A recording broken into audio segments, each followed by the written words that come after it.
Hi viewers, வாங்க இன்றைக்கி chicken உப்பு கறி எப்படி செய்கிறதுன்னு பார்க்கலாம்.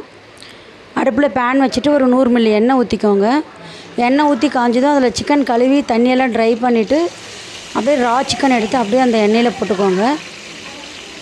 சிக்கன் எண்ணெயில் போட்டதும் சிக்கனில் இருக்கிற தண்ணி அந்த எண்ணெய் எல்லாம் சேர்ந்து ரொம்ப நல்லா அந்த வெளியே அந்த ஆயிலெல்லாம் வெளியே கொண்டு வரும். சிக்கனில் உள்ளே இருக்கிற ஆயிலெல்லாம் வெளியே வந்து நல்லா ஃப்ரை ஆகிட்டு இருக்கும்.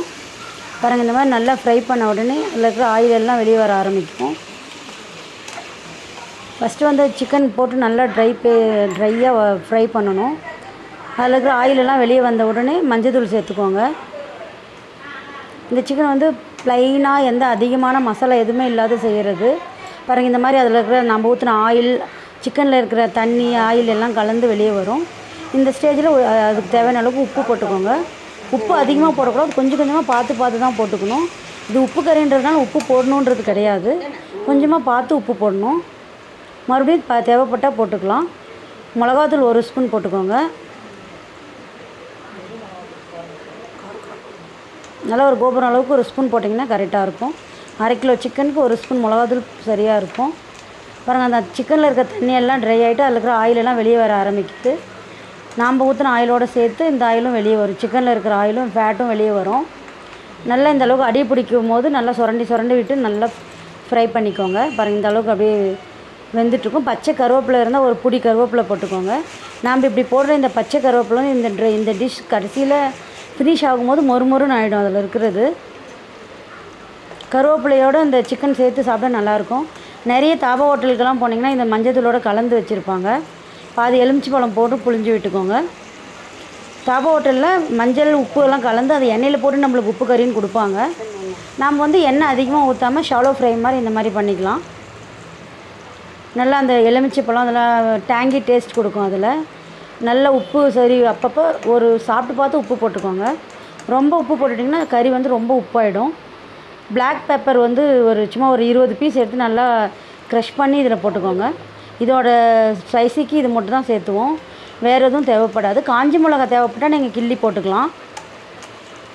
இந்த மிளகோட டேஸ்ட்டே போதுன்னா நீங்கள் மிளகு மட்டுமே போட்டிங்கன்னா காரம் நல்லா தூக்கலாக இருக்கும். நல்லா இந்த மாதிரி அடி பிடிக்காத அளவுக்கு நல்லா வறுத்து விட்டுட்டே இருக்கணும். நீங்கள் புரட்டாசி மாதம் முடிஞ்சது எப்படா சாப்பிட்லான்னு காத்துட்ருக்கிறவங்களுக்கு இது ஒரு நல்ல ஸ்டார்டராக இருக்கும். சும்மா எந்த வேலையும் இல்லாமல் ஒரு 5 மினிட்ஸில் இதை செஞ்சு முடிச்சிடலாம்.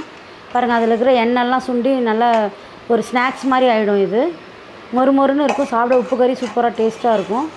நம்ம எவ்வளோ எண்ணெய் ஊற்றிருக்கோம் பாருங்கள், இந்த எண்ணெயெல்லாம் அப்சர்வ் ஆகிட்டு சிக்கன் வந்து அப்படியே மொறுமொறுன்னு நம்ம எண்ணெயில் போட்டு பொரிச்ச அளவுக்கு வந்துடும். பாருங்கள், அதில் இருக்கிற எண்ணெய்லாம் வடித்து எடுத்துகிட்டு அந்த சிக்கன் மட்டும் வெளியே எடுத்துருங்க.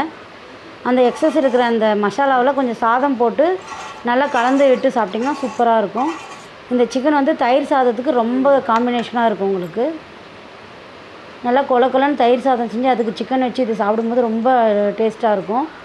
அந்த நம்ம சிக்கன் வறுத்த ஃபேனில் கொஞ்சம் ரைஸ் போட்டு அதை கலந்து விட்டுக்கிட்டிங்க. கொஞ்சம் அது கூட உப்பு தேவைப்படும், உப்பு மட்டும் போட்டுக்கோங்க. அந்த ரைஸ்க்கு போட்டு அது அடுப்பு பற்ற வச்சு கொஞ்சம் நேரம் ஃப்ரை பண்ணிங்கன்னா அது தனியாக ஒரு ஃப்ரைட் ரைஸ் மாதிரி ஆகிடும். உங்களுக்கு அந்த சிக்கனோட ஃபேட்டெல்லாம் இருக்கிறதுனால டேஸ்ட்டாக இருக்கும் சாதம் உங்களுக்கு.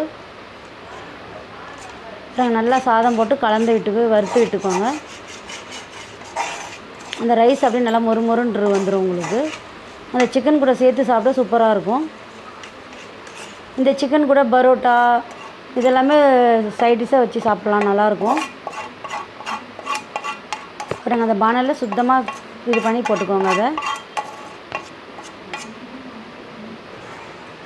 தயிர் சாதத்துக்கும் நல்லாயிருக்கும். தயிர் சாதத்துக்கு அப்படியே சிக்கன் அதை எடுத்து போட்டு கலக்கி சாப்பிடும்போது ரொம்ப டேஸ்ட்டாக இருக்கும். அது இந்த மாதிரி தயிர் சாதத்தில் போட்டு இது கலந்து சாப்பிடலாம். மொறுமொறுன்னு இருக்கும் சிக்கன். இது சிக்கன் உப்பு கறி ரெடியாக இருக்குது, சாப்பிடலாம் வாங்க.